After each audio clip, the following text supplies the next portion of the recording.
So Jeremy, just a note for you, and for when Daniel gets back. So you'll see just the opening of our CSC live intro, and it'll be just a bunch of faces, and it'll say the filmmakers behind Station 11. It'll fade out. I'll come up to the two shot of you, and as soon as you see the two shot of you on your screen, that's when you are just welcome to start.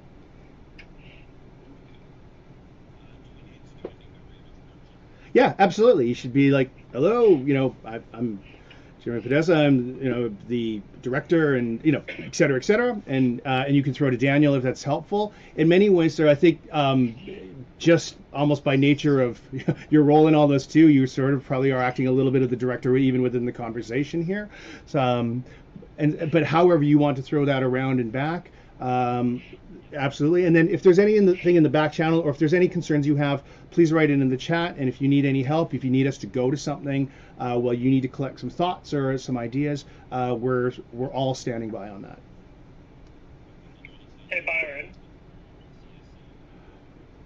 Um, no, I mean, I think all you need to say is welcome to CSC Live, and that would be fantastic. Yeah, thank you.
Hello and welcome to CSC Live. Today's guests are the filmmakers behind the hit news show Station 11.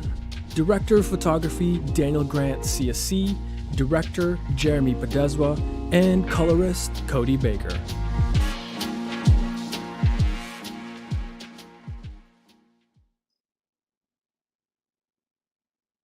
Hello, I guess we're here.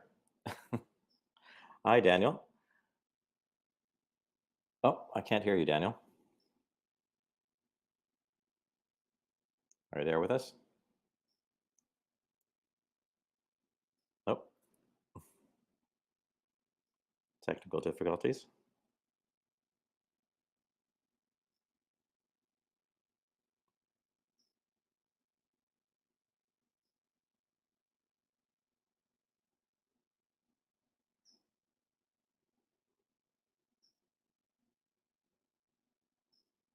Well, while we're getting this sorted out, I'm Jeremy Podeswa, and I'm the director and executive producer of Station 11. Welcome to CSC Live. We're going to be joined by Daniel Grant, who's one of the 3 DPs from Station 11, and hopefully we'll have him with us very shortly. How are we doing there?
Can you guys hear me at all?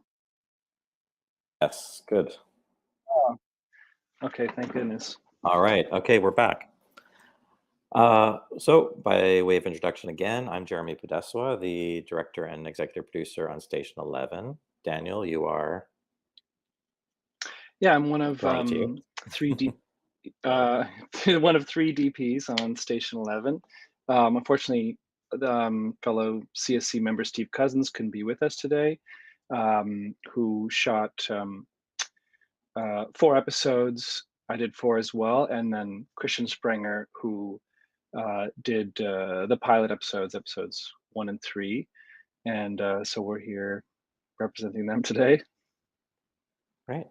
Well, Daniel, we have lots to talk about. Love to talk with you about the show and also talk with you a little bit about you and, and how we came together on this project. Mhm. Maybe it's a good thing to start off this whole thing by showing a trailer for Station 11. Do you want to see that? And then we can get into a Great. little bit about us and a little bit about the show. So, Mhm. Byron, if it's okay with you, let's maybe just show the first trailer for Station 11.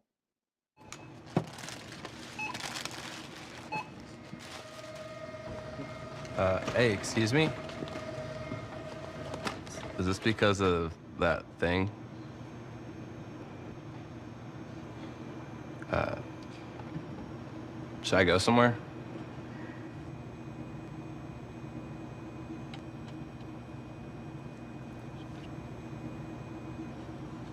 You should go home.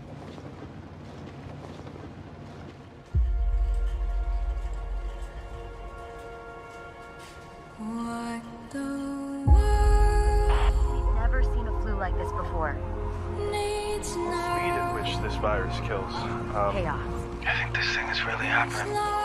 You can see it out there. I can't stay here. sweet It's love. not safe. I stood, looking over the damage, trying to remember the sweetness of life on Earth. But there is no before, only now.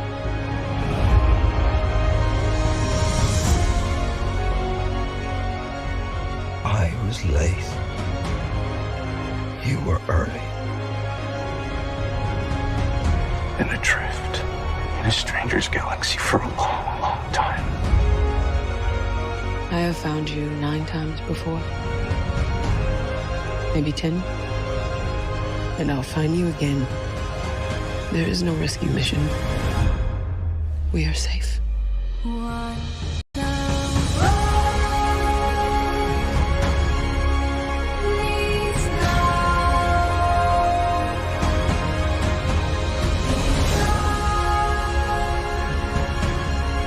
is sweet love.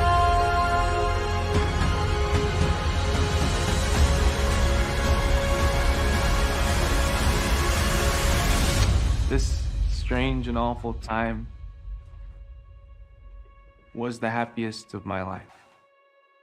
It's the only thing that there's just too little of.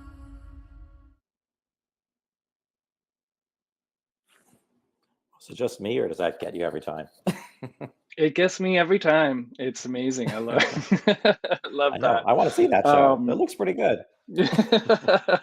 well, Jeremy, maybe sometimes people ask me what the show is about, and it's hard to encapsulate. You probably do a better job than I. Maybe if you could tell people who haven't seen it, like what the show's actually Hmm. about, which is kind of Okay. it's tough, but It is hard to be reductive about it, but first of all, I should say it's based on this beautiful novel by Emily St. John Mandel, a Canadian writer. And it's about a pandemic that kills 9/10 of the world's population.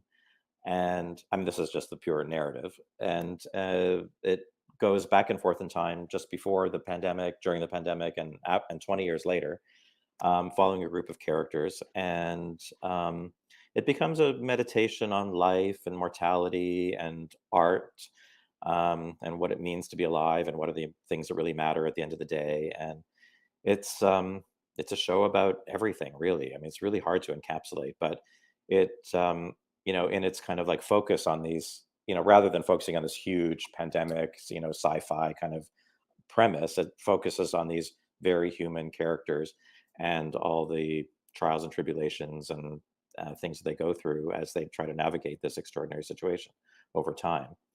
Um, how's that, Daniel? How would you That's pretty describe good. Yeah, that's pretty good. That's much better than I would have done.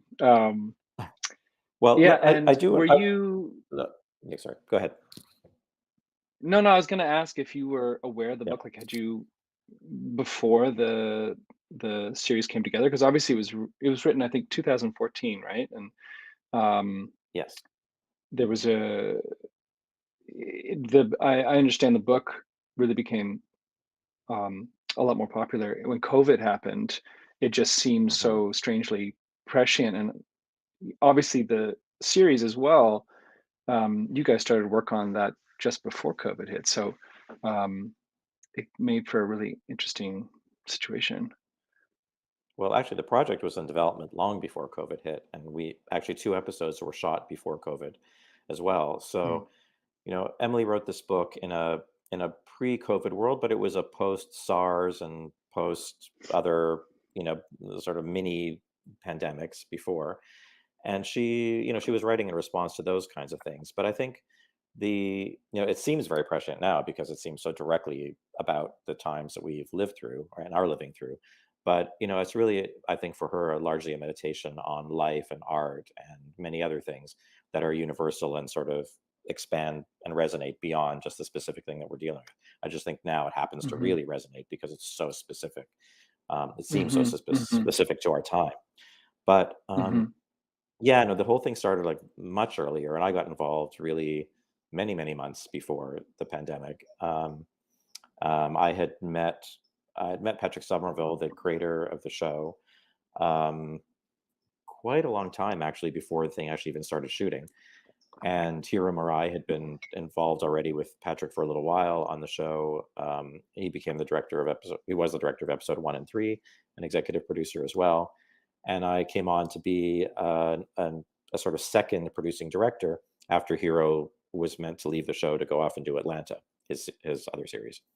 And so that was sort of organized well in advance. And then I went off and did some other show, and then this show was coming together. And then eventually, the whole thing came together, and Hero shot those 2 episodes in Chicago. And then the pandemic hit, and the show went down for 7 or 8 months until we regrouped. And then I took over the show basically, and we did the next Mhm. 8 episodes in Toronto. Mhm. So that's Mhm. the origin of the whole thing.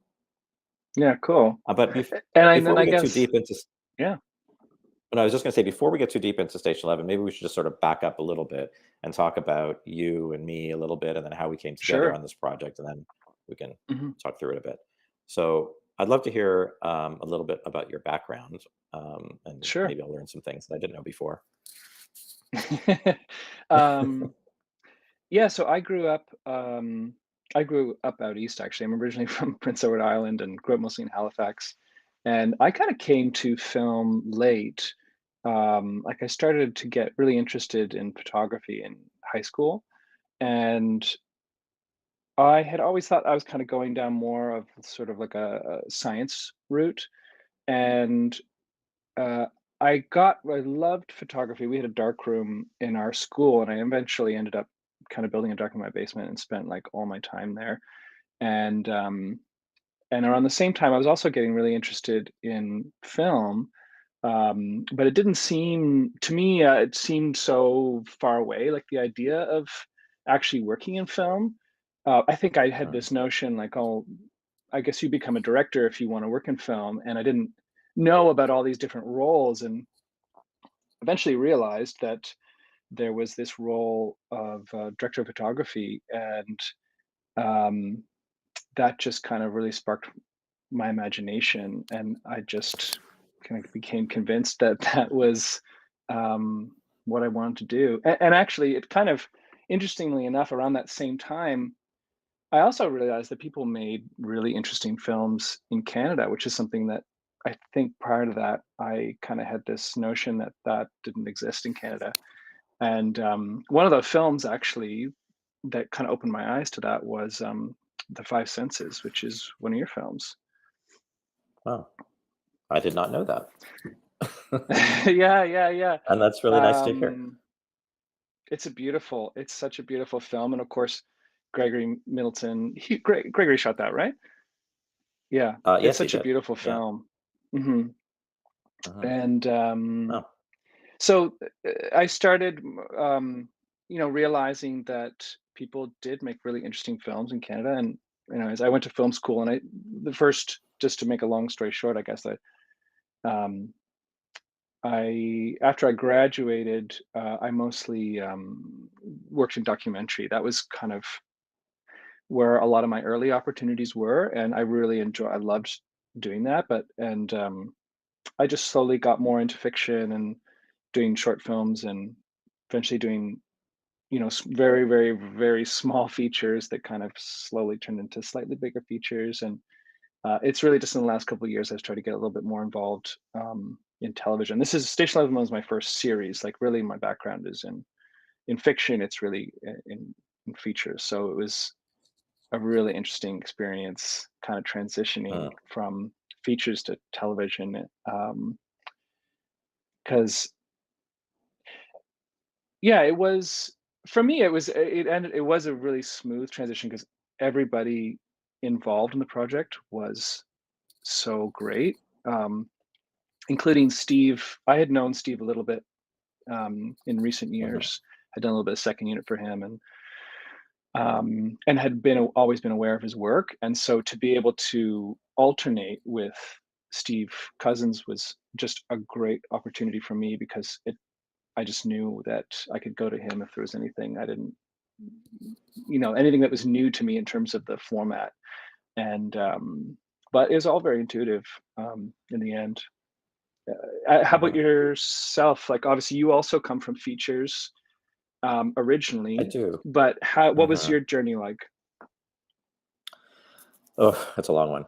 But in a nutshell, I grew up in Toronto. I came from a family of artists, actually, and was quite steeped in visual art in particular. My dad was a painter, his father was a painter, and my brother's a painter. But I can't paint, so I had to find my own form of artistic expression. And I was always really fascinated by movies and television, and I didn't know anybody in that field, so it was a very remote notion. But I had a real interest in it, so I pursued it, and I did go to film school. And as soon as I started to make my first short films in school, I kind of knew that this was the thing for me. It was a medium that really suited me very well as a collaborative medium and as a form of personal expression. It was like really right up my alley, and I really enjoyed it. And I had some success with some short films I made when I was in school, and yeah, so it felt like a very natural fit. So I never really looked back after that. And I made short films. Then I made my first feature. It's called Eclipse, which went to Sundance and Berlin. And then I made a second feature, The Five Senses, which you saw, which went to Cannes and Directors Fortnight. And then that really sort of launched me into a TV career, strangely, which I never thought I would have. But through a very complex series of convolutions, I got invited after doing The Five Senses to do 6 Feet Under, with my first American TV show, the first season of that. And that proved to be a very auspicious and fabulous way of starting a TV career. And, so it wasn't the phenomenon at the time that it became, but I knew going into it that it was a really special artistic experience. And the show was, not like any TV that had existed before, really. It was really the beginning of a big wave of what now we call the golden age of television, with shows like The Sopranos and The Wire and, all those things. And 6 Feet Under was part of that vanguard.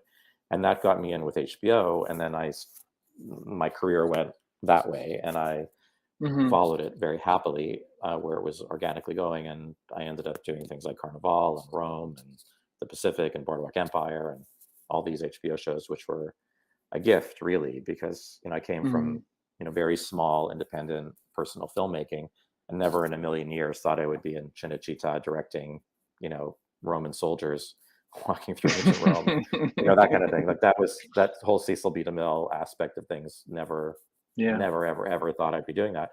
And And that, starting to do things with a larger canvas moved me towards things like Game of Thrones ultimately, and then to Station 11, which was my first opportunity as an executive producer, where I had a lot more responsibility for the larger scope of the show, but also was very involved in more world building and, what I like to call intimate epic filmmaking, where, it's broad canvas, but, very character based kind of show.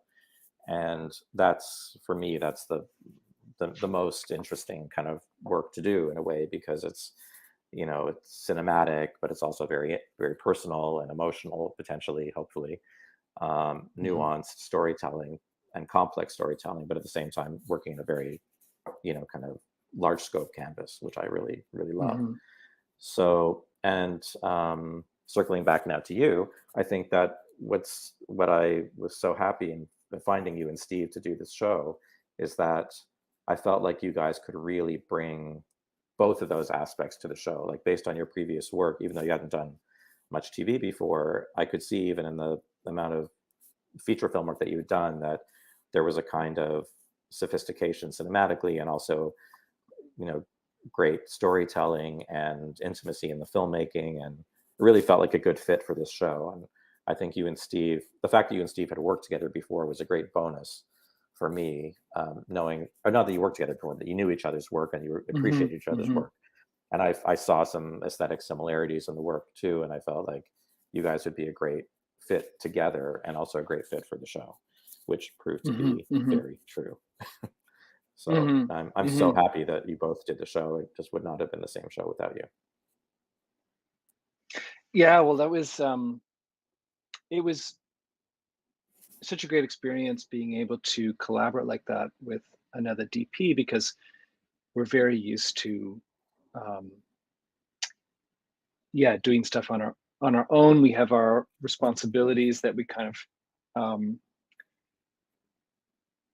that we feel like we are that it's just things that we feel like we're responsible for, and to be able to kind of really just like bounce ideas off somebody in a way that is in a way that you can, like, we very much speak the same language and have kind of like the same worries and anxieties and everything. Like, it's really nice. And actually, Steve had not, even though Steve's done lots of television, he hadn't alternated before either, so it was kind of just interesting, I think, for him too, like the idea of also picking up where somebody has left off, because as we talked about, Christian Springer and Hiro Murai had done 2 episodes, pre-pandemic episodes, and but the work that they did was so beautiful and inspiring. I think we both felt like they were speaking a language that we understood, and that we could pick up where they left off.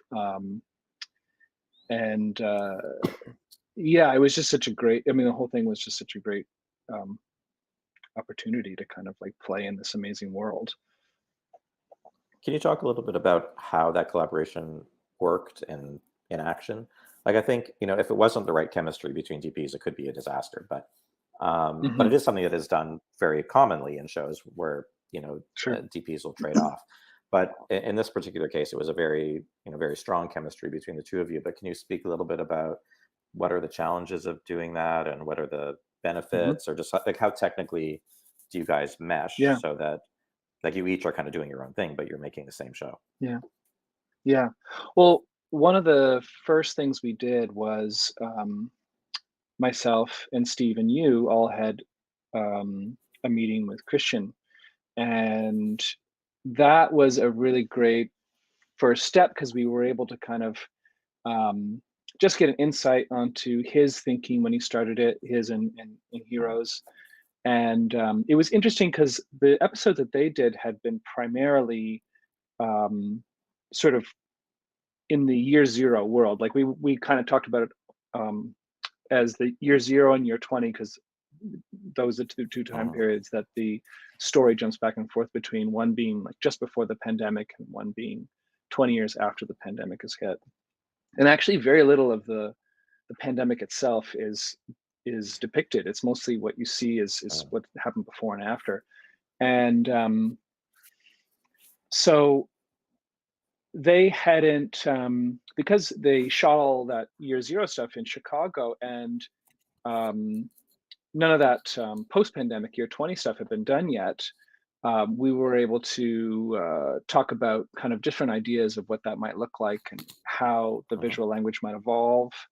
And kind of what they had been thinking, but because obviously the show went on hold, they didn't get a chance to kind of fully develop those ideas. So it was an interesting situation where we had like all this amazing material to kind of draw inspiration from, but we were going to kind of take it into a new world, and being this Year 20 world. And as well, just the way that the episodes are written, there is crossover in terms of certain like really key locations. Like a lot of time is spent of the story is spent at the airport.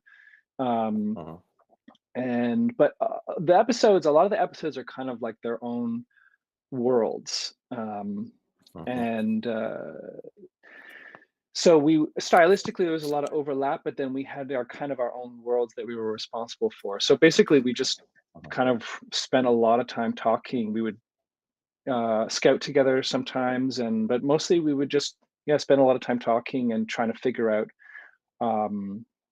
especially anywhere where our work overlapped, like how we were going to deal with that, or if someone was going to do a location, establish it in like Year Zero, how that was going to affect what the other team might be doing at that location in Year 20. So sometimes it would be we would talk about how we would set up those worlds so that they would work. In Year 20, there's no power. Everything is kind of lit by daylight or fire. And so those kind of puzzles were the, things that we're trying to think about. So that's kind of how that kind of just trying to look out for each other as well. Like just trying to make good choices that were going to work. If we were going to establish something in one location, making sure those are choices that were going to work for, what the other team had to do there. And I don't want this to be like an interview, but I do want to ask you a couple other questions, and you can ask me too. But I'm curious, with just in addition to collaborating with another DP and actually two other DPs in a way, you are also working with different directors on this show, which again is a common thing, but I don't think you'd really done that before really on a show, right? So in this case, you're working with largely with Helen Shaver and Lucy Cherniak, and then a little bit with me.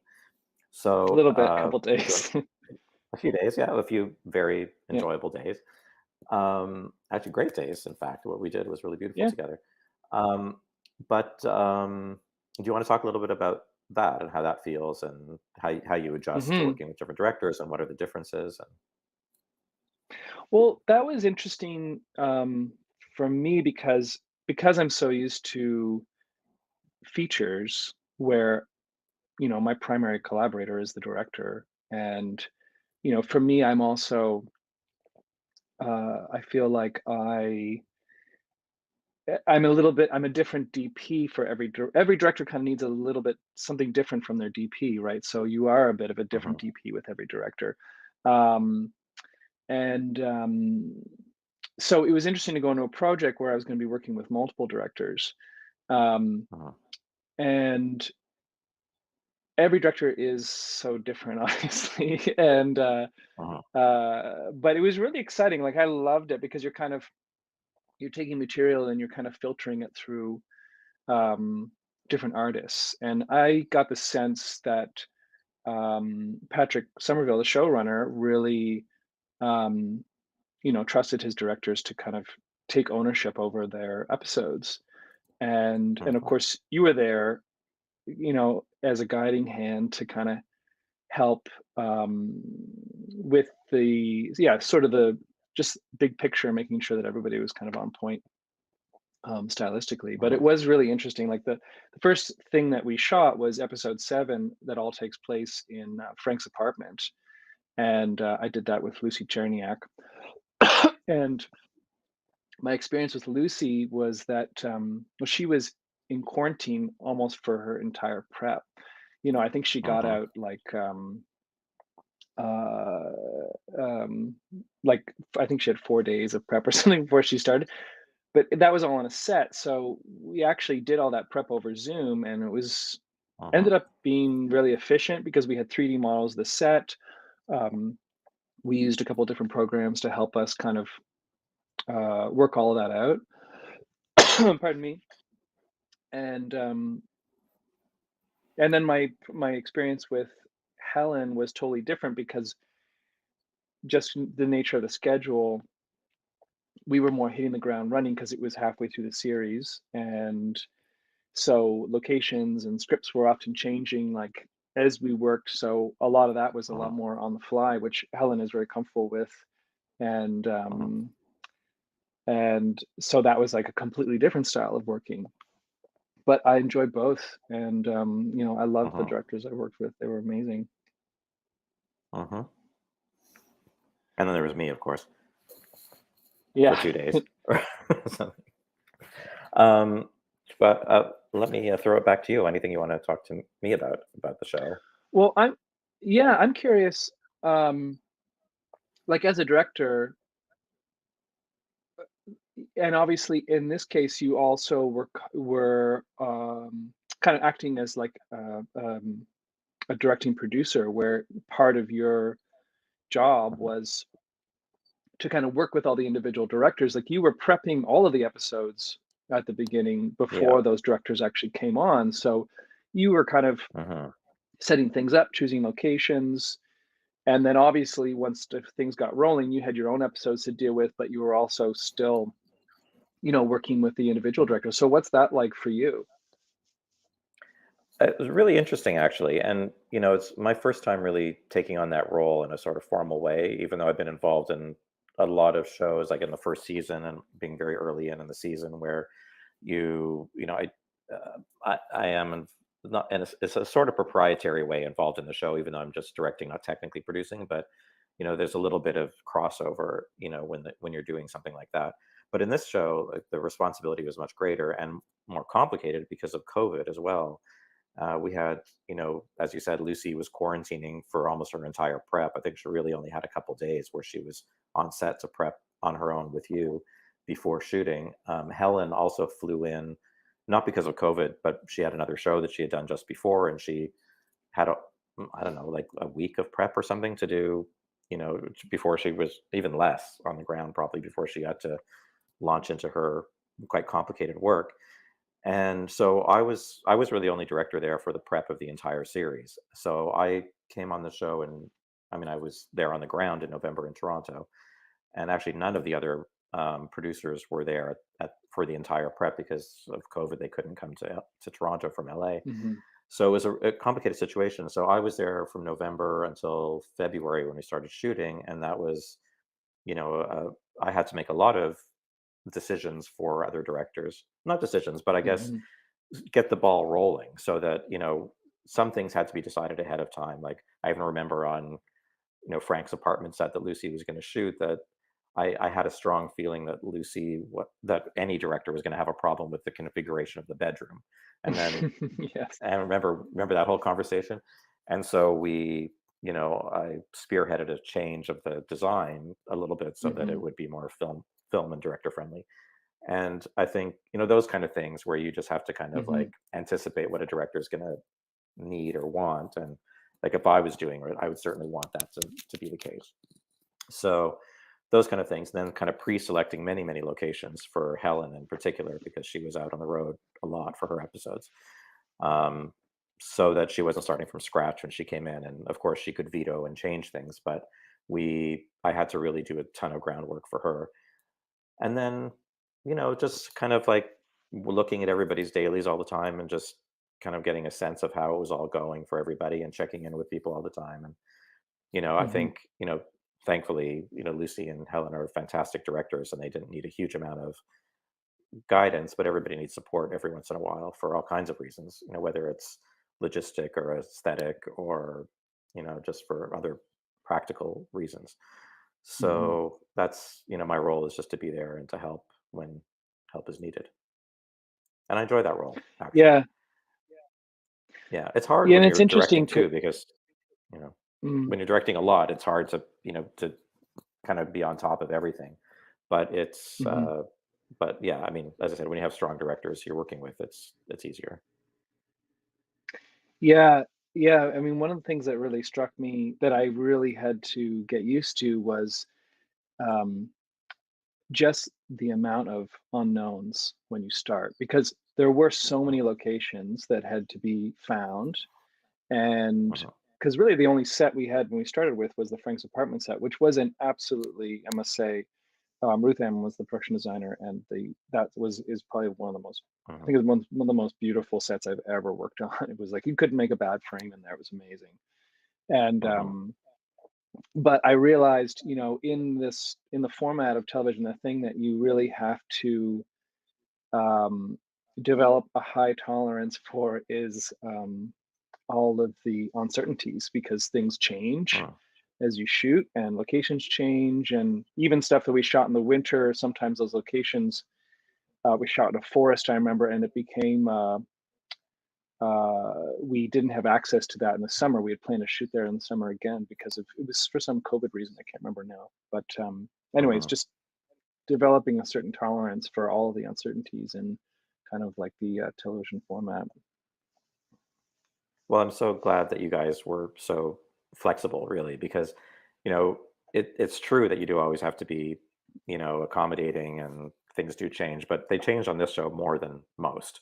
And I think, it was the nature of the beast, and was a very organic, creative process making this show. And Mm, I think that, everybody, there was a kind of looseness which really made the show what it is in a way. I mean, it looks very crafted, and it is very crafted, but at the same time, there's a mhm. huge amount of sort of um, kind of like people discovering things as they go along, and on the Yeah, producing side, I would say too. Like, just like, this is really working, let's do that, or this is leading to some other yeah, idea, and this thing feels better than that thing, so let's do that thing instead of the thing we thought we were going to do. And it's just, there was a yeah, lot of that kind of thing on this, which is quite unusual, actually. Like, it, especially on the shows of this scale, it doesn't usually happen that much. But I think, mercifully, thankfully, we had people like you and Steve and the directors, who were really kind of down for the experiment of this show in a weird way, and and yeah, up for the experiment. And it was, it was really, it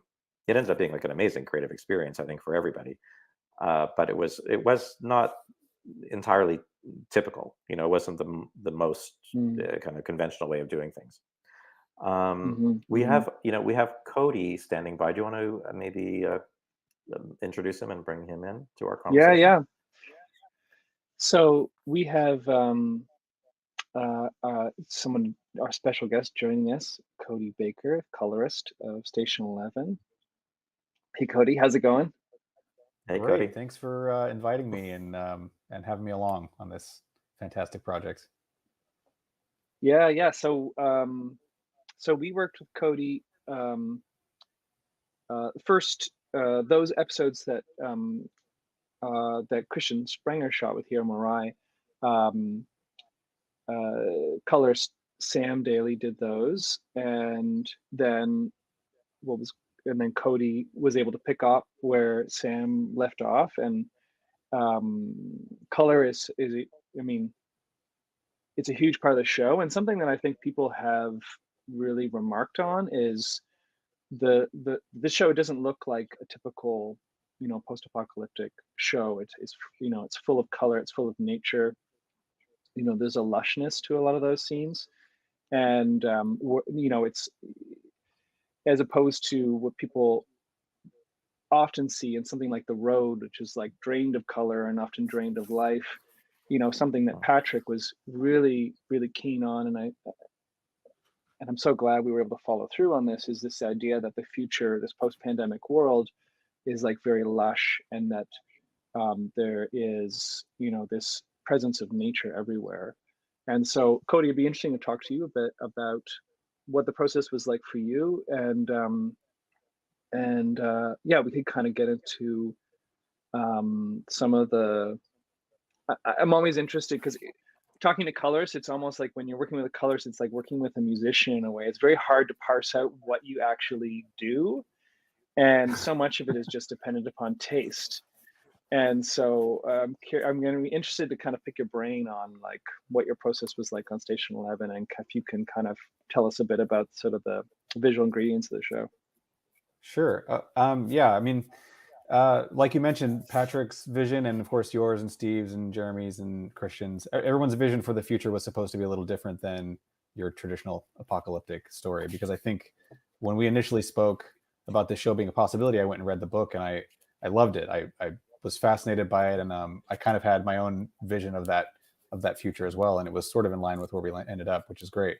And so it's always a struggle to try to keep that feeling real and natural, without being over like hyper saturated, right? Because we didn't want to go with that desaturated look where everything felt dead and the road, and where the future is gloomy and dark. This was supposed to be more like the world is sort of recovering from this incident and becoming reborn, and life is coming back. So yeah, part of that look was started by Sam Daly and Christian Springer, and we took that and definitely ran with that. But part of the, I guess, advantage of these stories and these episodes sort of being somewhat independent, I mean, they're all connected, but they were somewhat independent, is that allowed us to adapt and adjust that look based on those locations. And because the time is jumping, right? Year 0 and year 20 and all that stuff in between, we were able to sort of adjust the look and adapt it as it felt appropriate. So, I mean, that's kind of like, I guess, the overall approach, but just in terms of like where I started, I think we started on like episode 7, right? That's the first one I got to look at. Uh-huh. So I read the book, and then the first episode I'm working on was episode 7. And I remember thinking, what is going on in this show? But it ended up working really well when you finally see it in context. It all makes sense. But that was a fascinating one for us to start with, because of course, with any colorist, you have to learn that language with your DPs, right? Part of my job is to collaborate with you and kind of be an extension digitally of what you had intended, right, when you shot it. So it's learning that language, and I think we kind of developed that and made it work. So yeah, I mean, I could go into more details on specific stuff if you'd like, but I mean, that's kind of the general approach. I think, Daniel, what do you think about... Oh, sure. I was going to say, maybe we can show a clip from... I mean, we can go ahead with your question, but I also thought it might be nice to show a clip from the show, and then that could lead to other conversation of, approach. Great. But did you have another question that you want to ask Cody first before we do that? No, I was going to, just start bringing up some stills and stuff like that. Oh, very good. But I think it'd be great to show a clip for the show. And do you have one that you think would be good, Jeremy? I think we have got 4 or 5 clips in there. Yeah. I was thinking maybe just start from the earlier part of the show in episode 102 and the Hamlet sequence. Great. Which sort of deals with a lot. Actually, we're dealing with year 0 and year 20 in the same sequence, and we can talk about that a little bit too. Mm-hmm.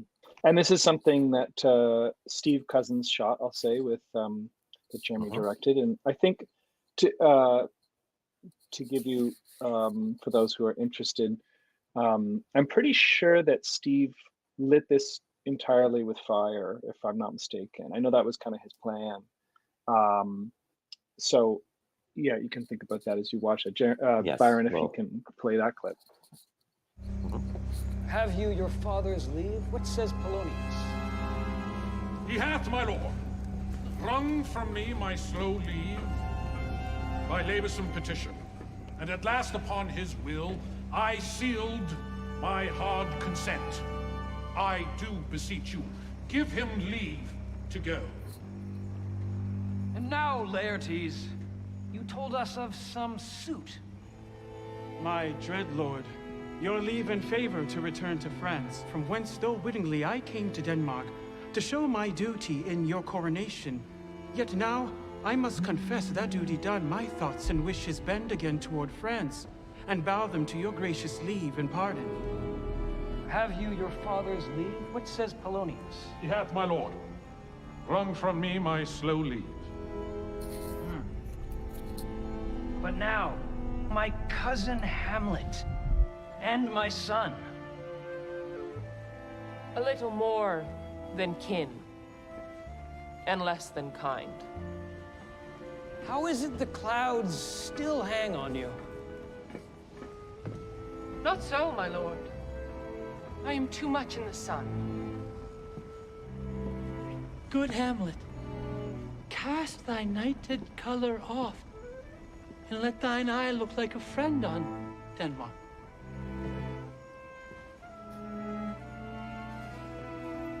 Do not forever with thy veiled lids seek thy noble father in the dust.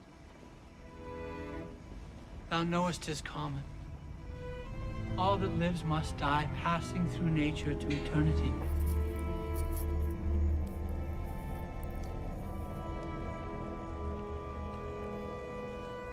Aye, madam. It is common. If it be, why seem it so particular with thee?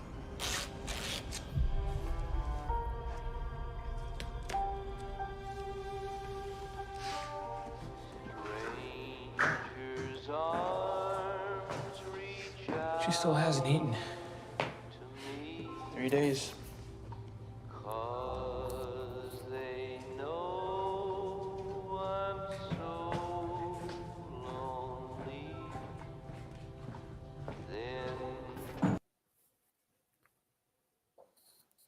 Cool. Thank you, Byron.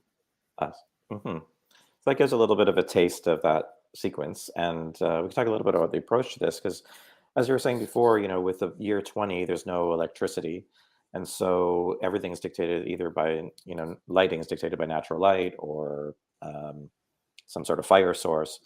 And I think it was definitely in my mind and Steve's that I really wanted to do the sequence at night. There was some discussion for practical purposes to shoot it during the day, but for me, it was essential that for the mood of the thing and for the aesthetic reasons that it should be at night, and that the firelight should do 95% of the work.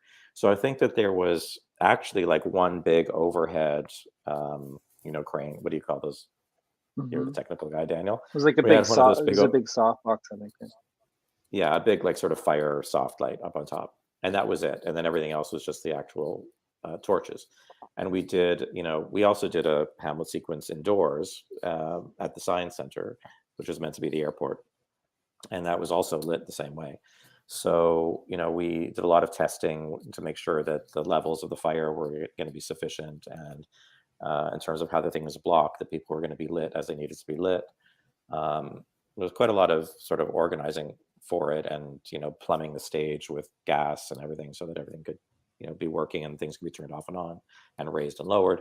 But I was really pleased with that, because it really, I wanted it to feel like the Globe Theater during the Renaissance, or when medieval traveling companies that would do passion plays and things like that. It should feel like it's that kind of thing, and that's what we were going for. The future is really the past again, in a way. So I think that was a very strong sort of approach to the theatrical presentation. And then you see in this clip also there's things that are in Frank's apartment,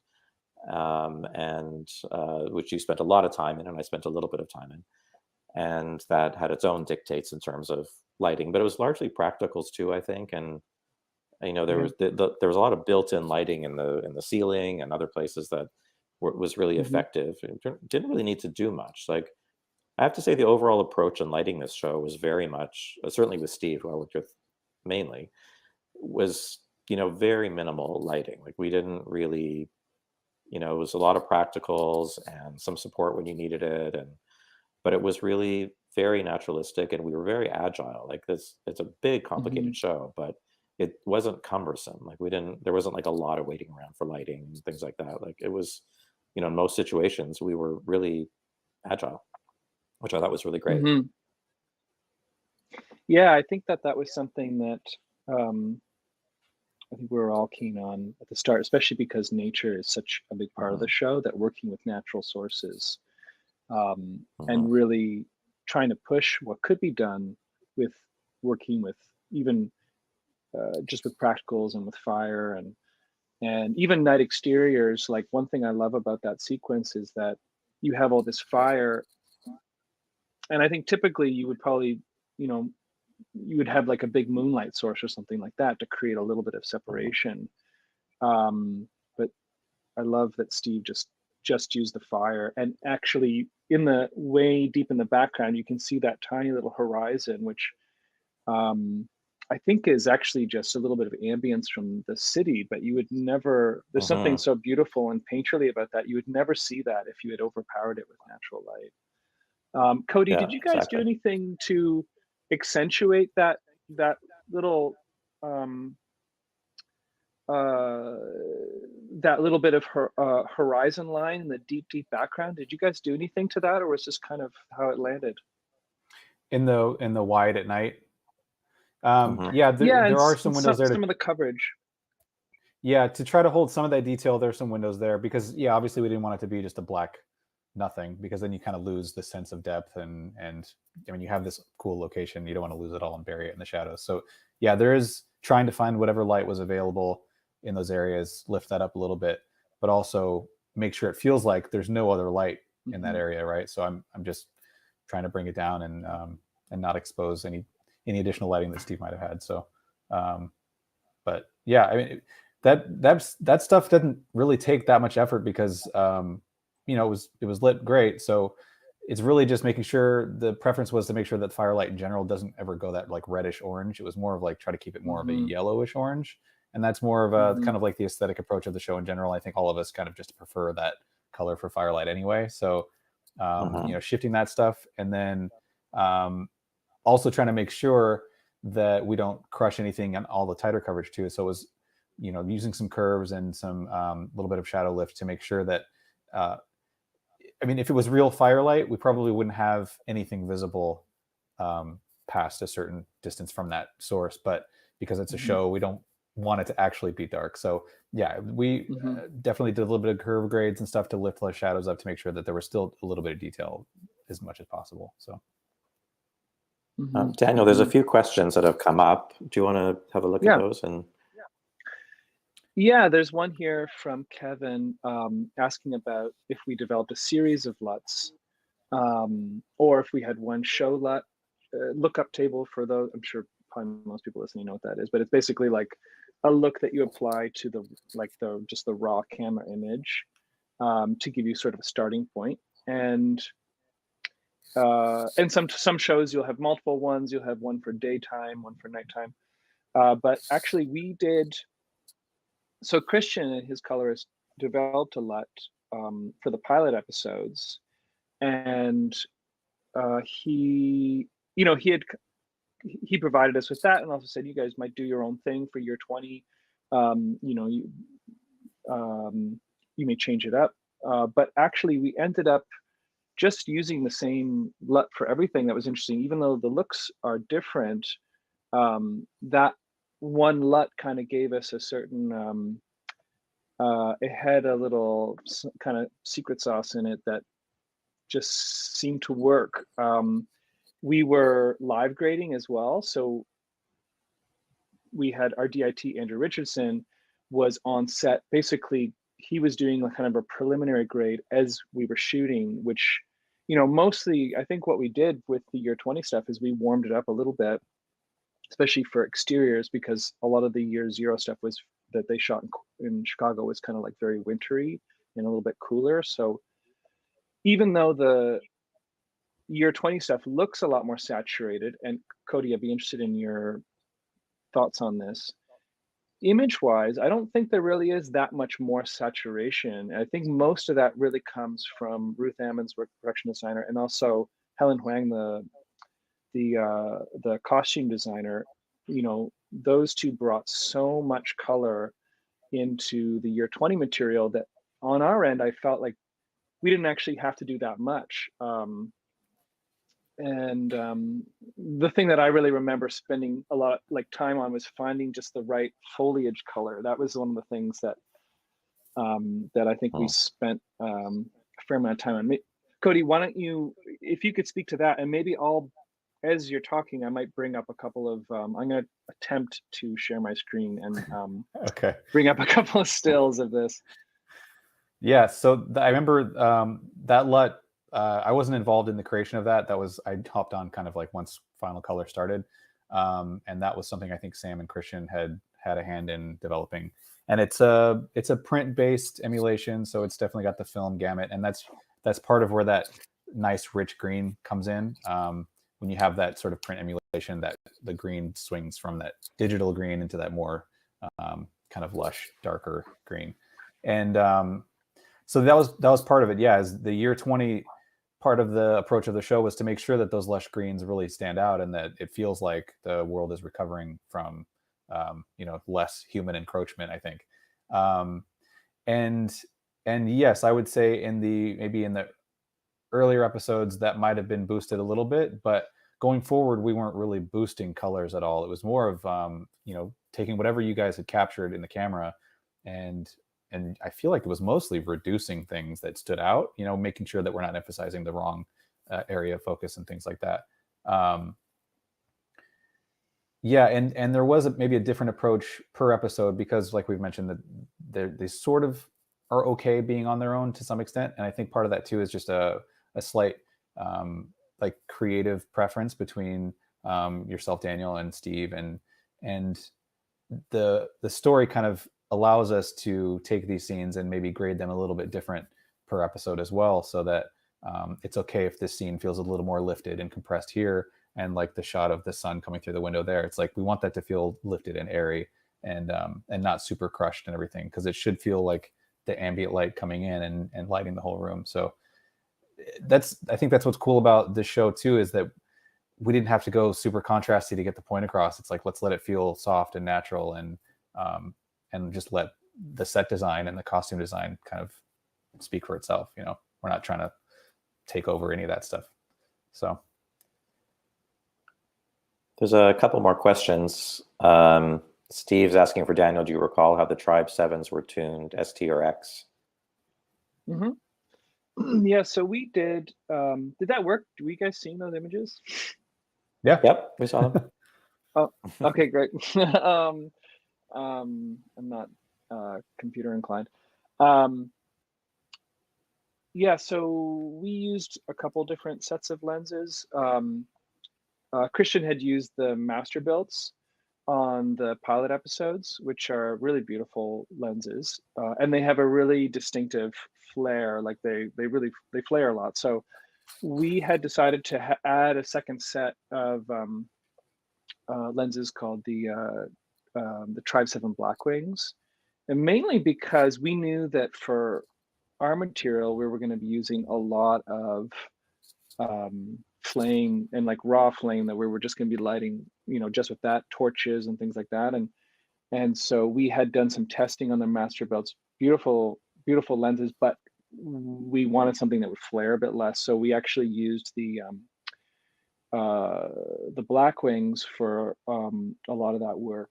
And we used, they come in different tunings, it's called, is what someone's asking about. Steve is asking about. So we use the S tunings, which are kind of the least detuned. So they have the least amount of flaring, but they still had a really beautiful, soft quality. And we really fell in love with those lenses. And I would say we probably shot 80% of the show on the 37 mil Blackwing. Like, I think Steve was telling me, Jeremy, that I think you guys basically almost only used that lens. Yeah, there wasn't like a huge variation on that, actually. Yeah, I mean, I think that's probably what gives the show a really distinctive look too, because we weren't all over the map with things. Like there's a great deal of consistency with all that stuff. No, like we have a couple never other used a long questions lens here. for anything, I think. There's one about Yeah, grading I think firelight. there was. Oh yeah, and Cody, you spoke a little bit about this in terms of the grading firelight, and that was something I noticed too. Every time we had a couple scenes that were just lit entirely with fire, and yeah, you had one thing that was kind of interesting was that we graded an HDR, which was new to me, and that to me that the fire would looked amazing when we were looking at it in HDR. Can you explain? Because I feel like I still don't even understand what HDR is. Could you talk a little bit about that? Yeah, so we did do this in Dolby Vision, so it's HDR with metadata to make it SDR, and then I'm sure a lot of people who watched it streaming on HBO probably saw that SDR feed. but there's an HDR version that you can see. So part of the, like maybe the first choice and decision you have to consider when going HDR is, how bright do we want to go? Because the spec goes all the way up to 10,000 nits, which is blindingly bright. But most of the time we're at 1,000 nits, which is still very bright.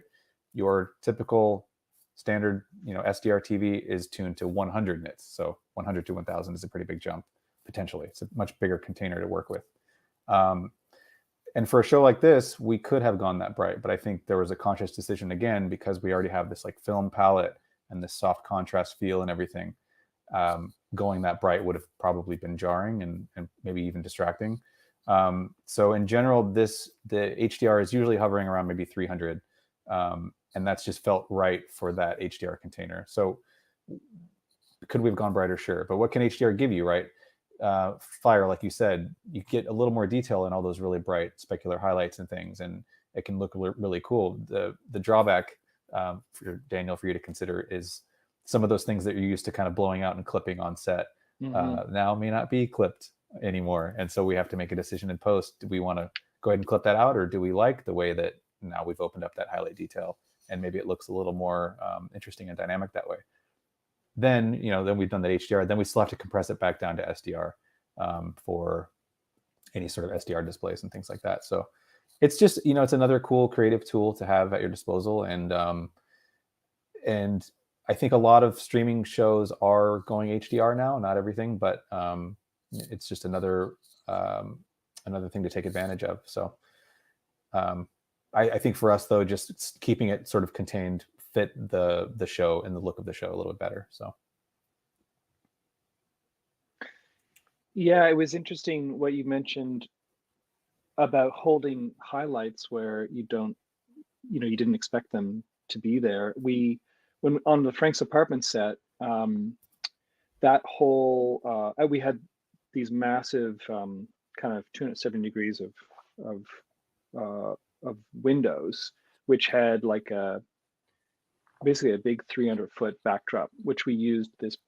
It was a product called the Roscoe Soft Drop, which was new to me, and I think relatively new product. And it's basically it's a fabric backdrop that you can light from behind. So we were able to actually place sunlight, a sunlight source on the other side of the backdrop, and you could see it on camera, and it looked it looked like you had a sun in the sky essentially, and it would still have enough transmission that you could light the characters with it, and looked great on set. But then when we went to grade it in HDR, you could actually see the texture of the backdrop in the highlight, which was crazy to me because we would put like a 24K lamp on the other side of it.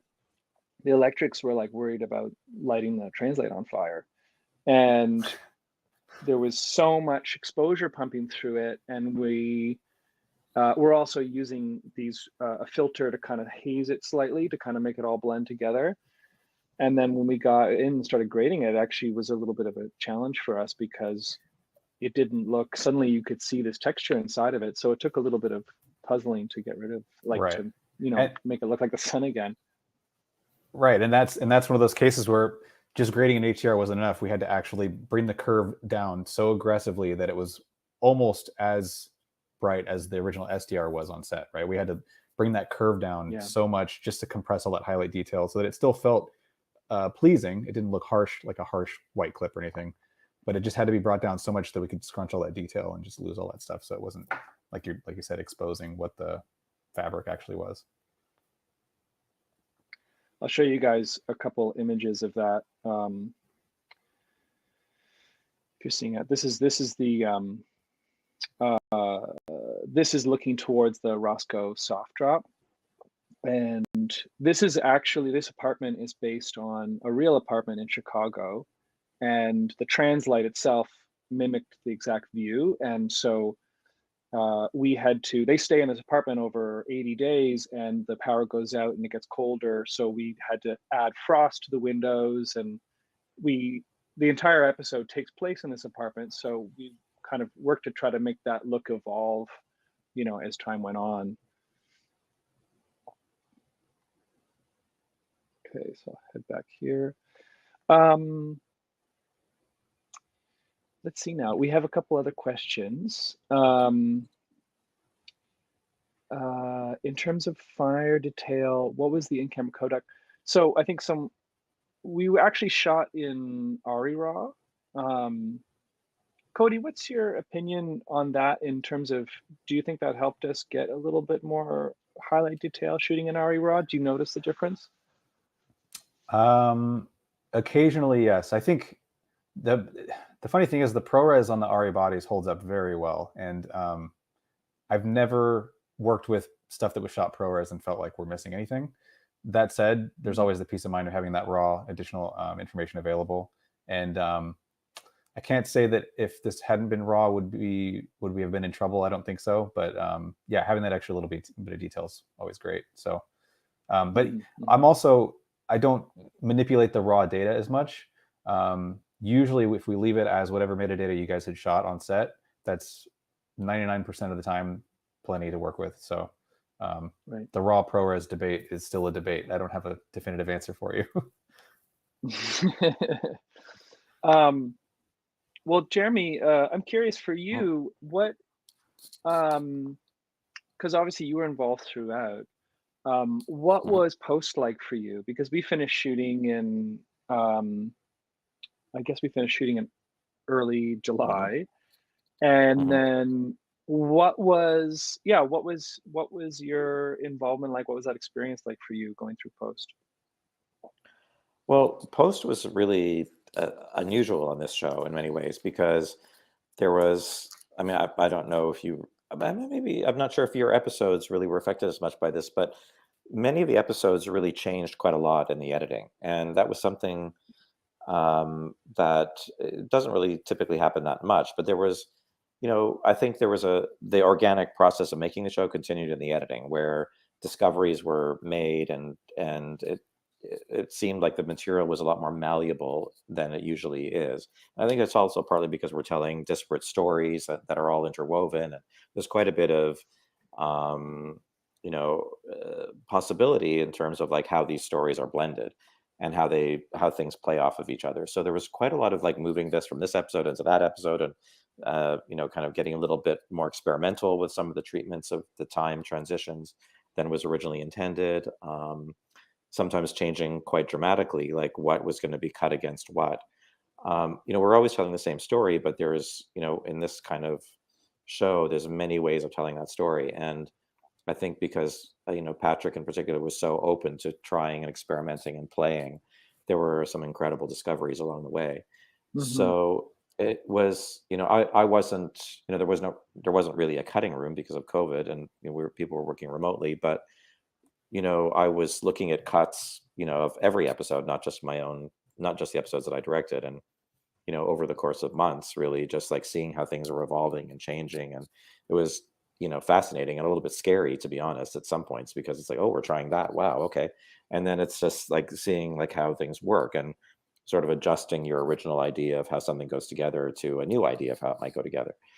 And, some of those changes can be quite radical. And I think in the end, all the experimenting was extremely successful in that, we found collectively, the group found, some amazing ways of telling the story. And the show became what it actually is. The language was already baked into the show, that way of moving seamlessly through time. But the specifics of, within each episode, how we were going to tell these stories was very, not playful exactly, but it was treated as something that could be approached in a more playful kind of way, than you would have originally thought.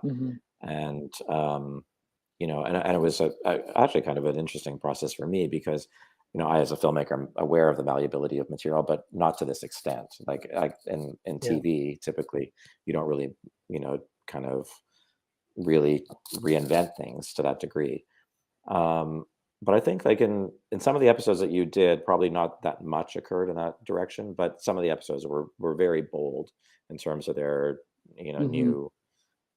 newfound things that moved through them.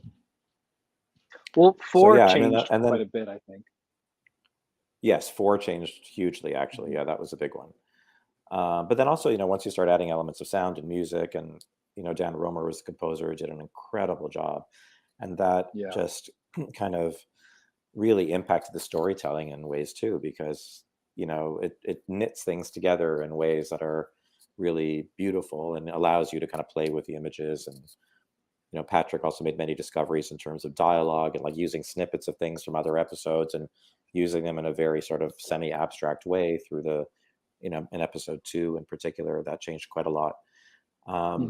So yeah, I mean, it was a very, very interesting, very organic, unusual process actually, all the way through. But in the end, I think like what's so amazing is that you look at it and everything feels as if it was decided way ahead of time, and then it seems to have such a tightly structured, designed thing. But like if you would read the original scripts, that's not what the shows actually are often. To a great degree. I mean, the DNA is the same, but there's many, many, many, new things that are like woven through that were never originally there.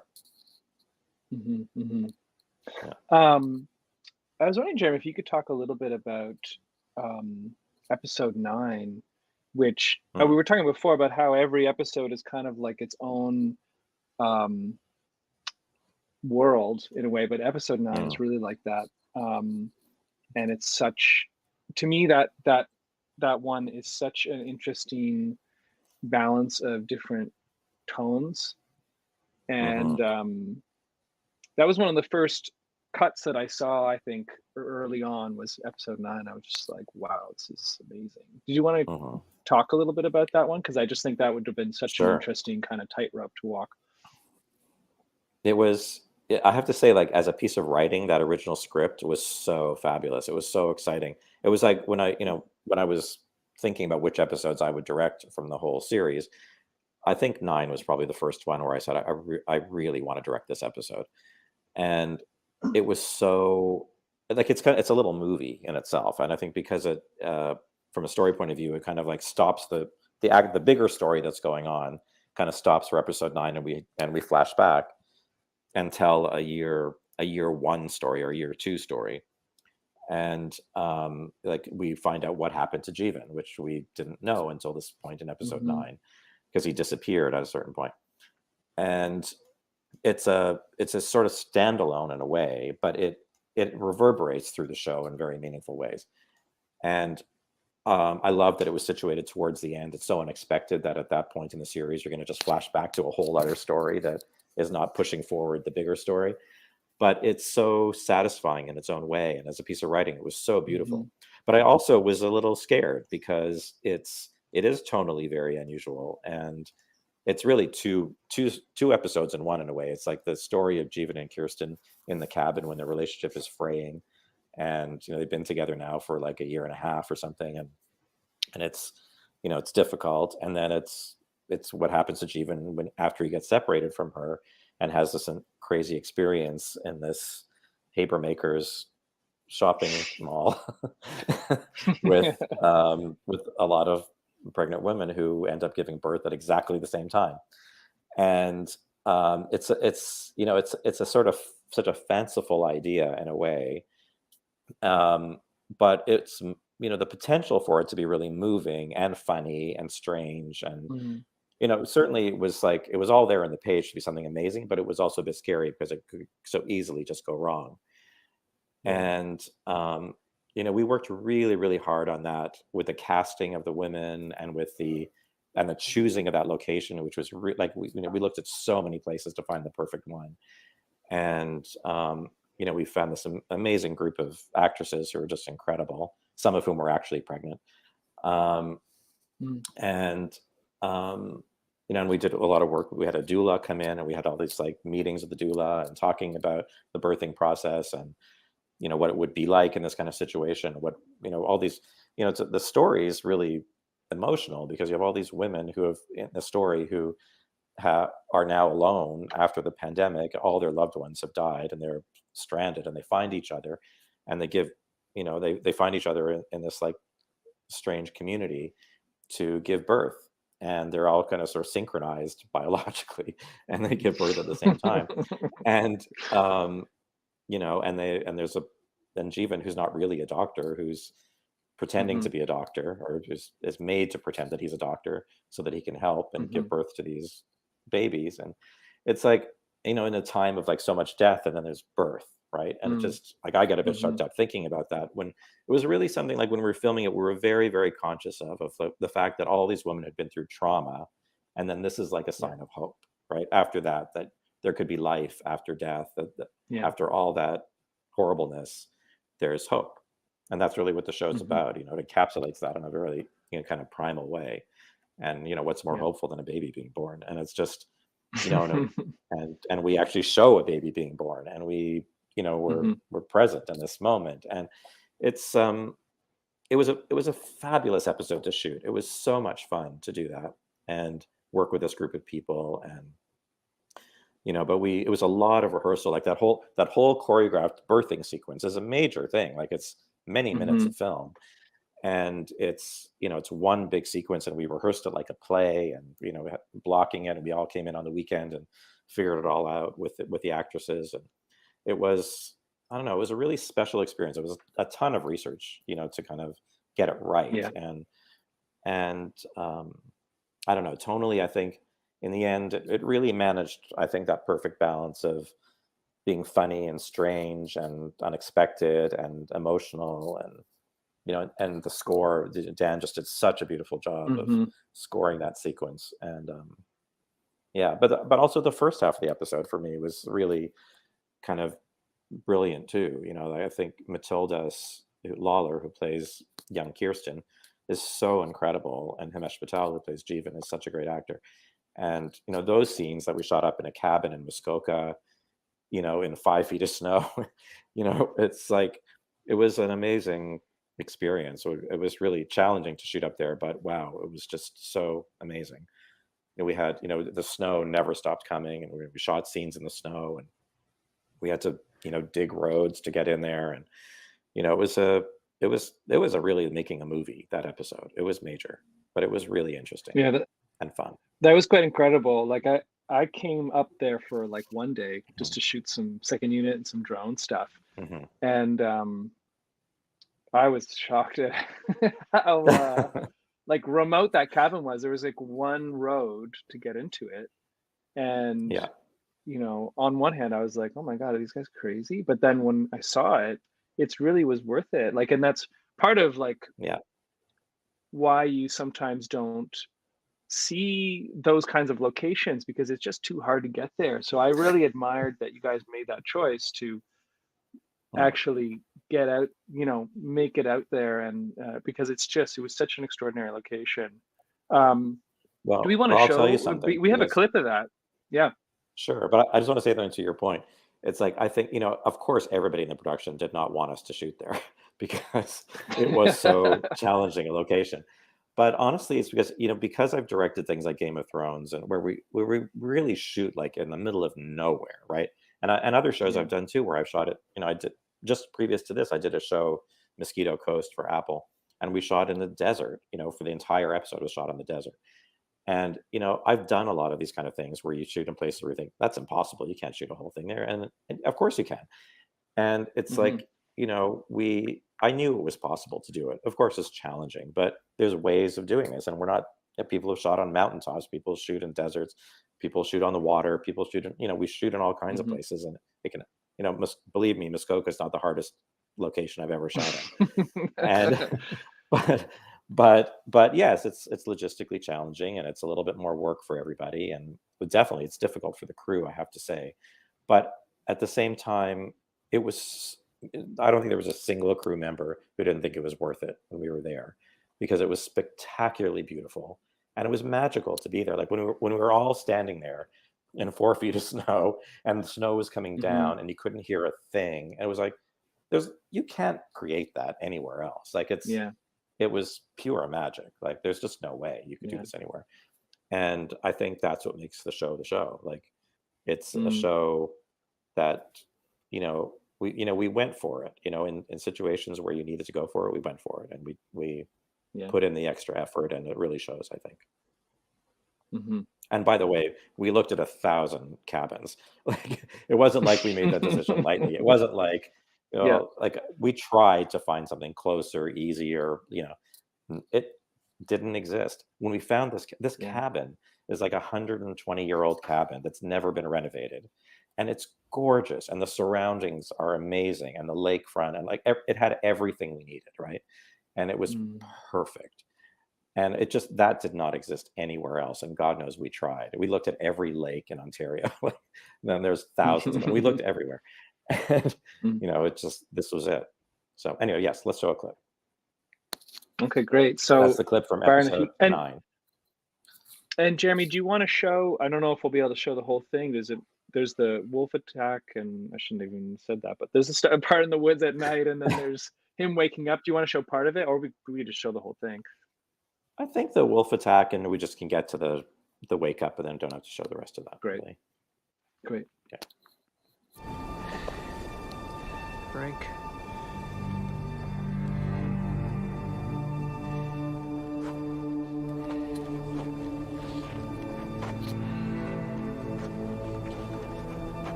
Pretentious!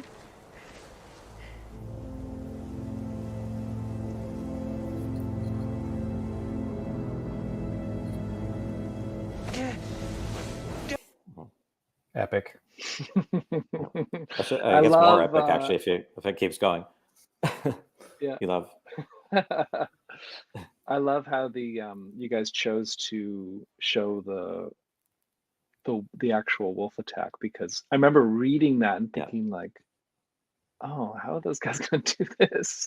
But I love how simple that is and how unexpected and kind of terrifying it is to mainly just hear it. Yeah, well, that was a big thing with this show is to first of all, its approach to violence is very oblique. Like it's part of that. This is not what The Walking Dead or The Road. I mean, this is there is violence in this world, but it's very abstracted and it's over there. The show's not about that, so it doesn't get any kicks out of showing violent things, and also there's a kind of there is a sort of humor and shock in the way it's presented, and that's sort of more interesting than just to do the obvious thing. Yeah. So, but I do want to say that the lighting. Somebody was asking about the lighting for that sequence, and this is a great thing about working with Steve too. Is it was very minimal.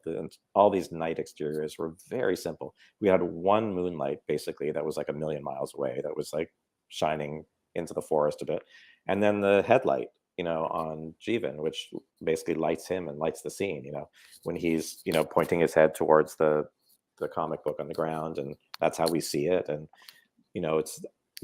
we see directionally what is coming off his head, and his face is lit by that, and lots of testing with that to make that work. But it's very, very, very minimal, which made night scenes really simple to shoot in a way, because we weren't futzing around a lot with this thing and that thing, and yeah, and then everything that's during the day, there's nothing at all. Like we almost never even used reflectors or bounces and things. Very little of that kind of stuff.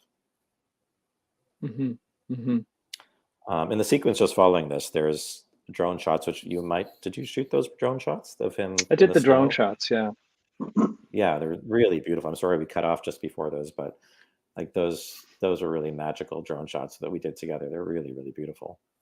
Of little Jeevan and the big forest, and then we also did the driving in the motorcycle with the sidecar going through the snow.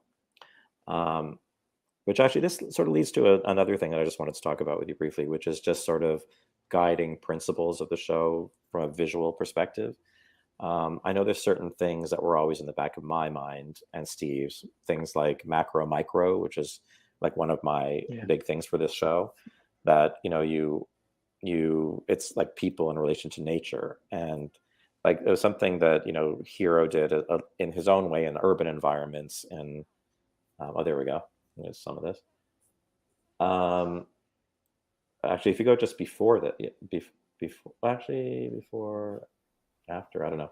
Anyway, in the urban environments, there's this sense of like, small people, huge buildings, that there's a kind of God's eye point of view or a cosmic sort of feeling about things, even though we're telling a very intimate story.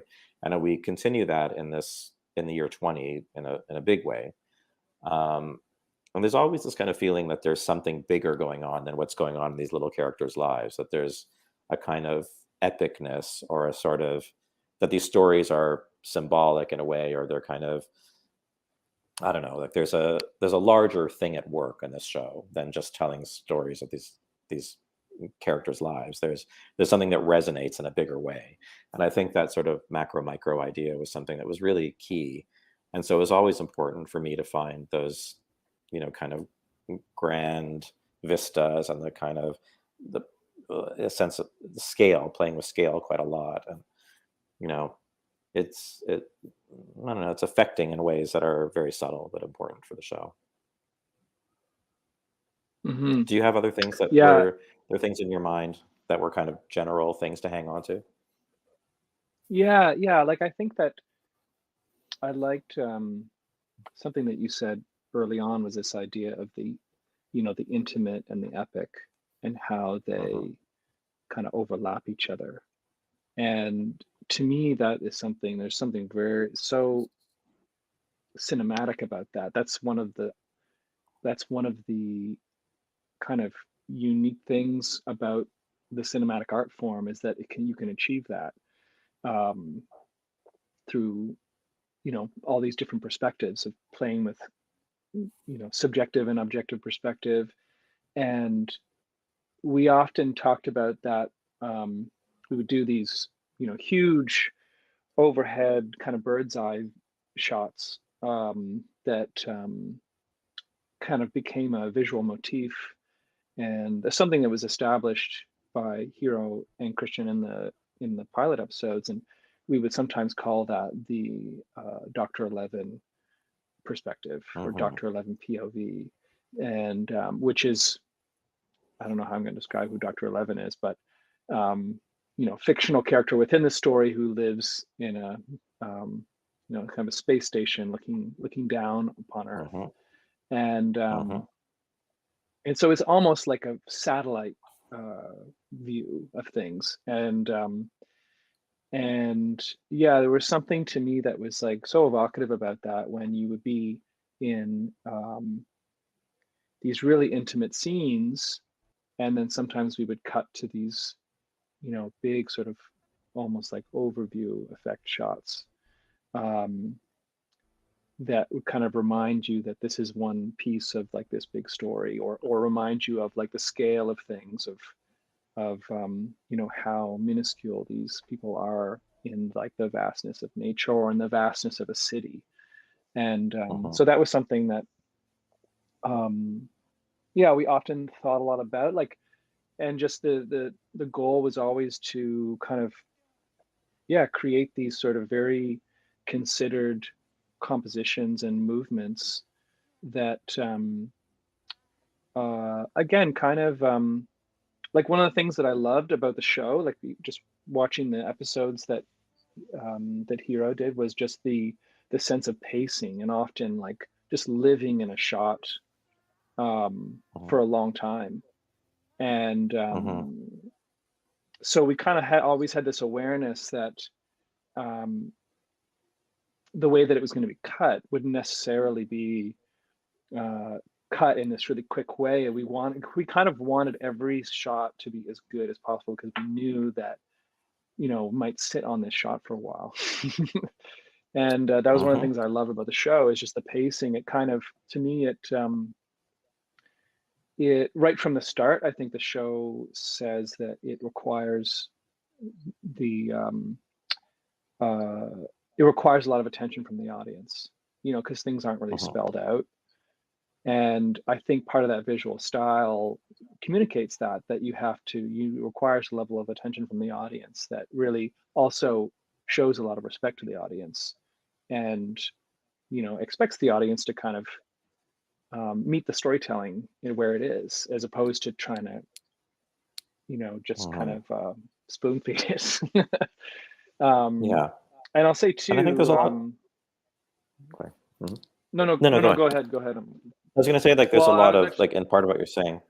but No, don't you worry, first. I was just going to say, I'd be remiss if I didn't also mention like our camera operators, and, you know, Sasha Mork and Greg Frankovich, who also really contributed to that. Like, Sasha is just an incredible camera operator, and you know, he would, you know, for me, if somebody who is so used to operating myself, it felt like such a pleasure to be able to, you know, work with really good operators I think the style of the show was a real opportunity for them to kind of like, we would always try to find the structure with, even if it was in a forest, try to find interesting structures and anchors in which to kind of place the characters, and create this feeling of just very considered, you know, considered compositions, almost like like one of the other visual themes is obviously theater. And so we would often think about things like, you know, finding these master shots that almost had a kind of like proscenium arch, or had a kind of like a mise en scène that was somewhat reminiscent of like watching theater. So that was on our minds as well. Yeah, I was going to say, like, you know, I mean, one of the sort of guiding things with this too was that we like letting things play out in a frame, and, you know, the knowing that it's not a cutty kind of show. It's about performance in large degree. So it's just like doing long takes and letting scenes play out, and not breaking them up into small bits and pieces. And you know, we did coverage, of course, but not excessively. And, you know, all the coverage is extremely well chosen. And, you know, we got what we needed, and not things just to get them. And I think that all the directors, I think, were extremely considered in that way. And every shot was an interesting shot. Like, there was never a wasted shot, I don't think. How did you feel about that in your approach? Yeah, it was interesting, because coming into it, I remember thinking, I think I had this idea that in television, you're kind of evaluated by how many setups you can do in a day. And I'm sure on some shows it is like that. And so I remember feeling a little stressed, like when we first started. You know, I had the benefit of really getting a chance to really plan in a very detailed way with Lucy Cherniak, who directed that first episode that I shot. And you know, our coverage was really, really minimal. And I think that also really allowed her to really dial in the performances. Yeah,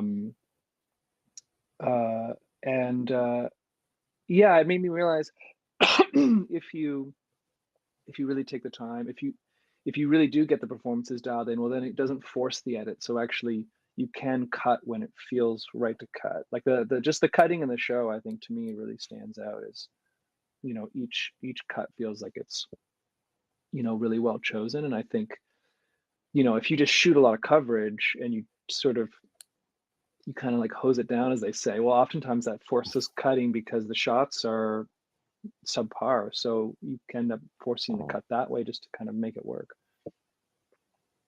Yeah, we never hosed it down. That's my least favorite expression in the world. Yeah. Yeah, I mean, I'll say we did have. Yeah. Oh, sorry, there's a delay. I think there's a delay is increasing a little bit. Yeah, please go ahead, Jeremy. No, I was just going to say, like, how, you know, just a more general question now about how the aesthetic of the show dovetails with your own aesthetic and, you know, your background a little bit, and then how that kind of felt kind of moving into this territory. I think for me, pardon me, I think for me, in terms of the aesthetic of the show, the thing that, I mean, I've always sort of leaned towards naturalism, I would say. I think especially coming from a documentary background. And I love, oftentimes I feel like for my work, it's more about paring away than adding. And this show was a really good opportunity for that because everything we were shooting was so beautiful. The sets and, pardon me, sets in the wardrobe. And so much of it was actually just about paring away from my perspective.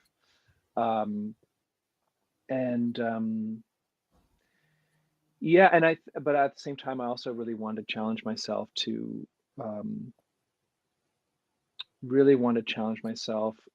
really create, very considered, composed frames and really try to make every movement and every composition count. And yeah, all the directors were so in line with that it really just made such a great collaboration. So I learned a lot. I think the collaboration between the DPs and the directors on this show was really, I think, a beauty. Actually, I think it was such a nice synchronicity between everybody in terms of their own aesthetic inclinations, anyway, and then just coming together in the show was just like I think it was a joy for everybody because we all saw the show the same way, and there was never any sort of like push pull in terms of like, you know, how to frame things or how to pace things or how to cover things. Like, I think, you know, it was just a pleasure for me to watch the dailies all the time of other directors' work as well. And it was just a seamless thing of your work and Steve's work, and it just was really a lovely collaboration all the way around, I thought, and a nice melding of our own personal tastes, which seemed to align really well on the show. So, you know, well chosen for the group, I think. Cool. I think, is there one more question here? Actually, I think we're kind of nearing the end, right? Looks like we're pretty much there. I think that's a pretty good place to wrap it up. I think so too. I guess at this point we should thank each other. So I'm going to thank you, and you can thank me,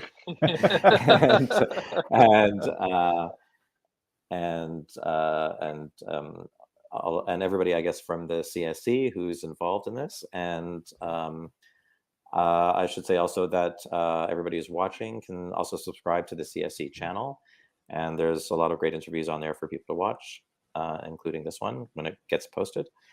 So I guess thank you all for doing this. It's like a real pleasure to sit down with you, Daniel. I haven't talked to you in a while, so it's great to do this and rehash this beautiful experience we had. Likewise. So I guess thanks and thanks. Yeah, and thank you, Cody, for joining guys. us too. It was really great to hear your really great to hear all your insights on the color. Sure. I could go into way more detail, probably way more than anyone else would want, but but yeah, it was, thanks. You know, I'm glad we got to do this together, and the show is amazing, and I tell everyone to watch it if they haven't already, of course. Well, so thank you guys. And in conclusion, I'm asked to say that everyone should subscribe to the CSC YouTube channel and check out the new March magazine issue. So duty done. Perfect. And thank you guys again. Okay, All thanks right. everybody.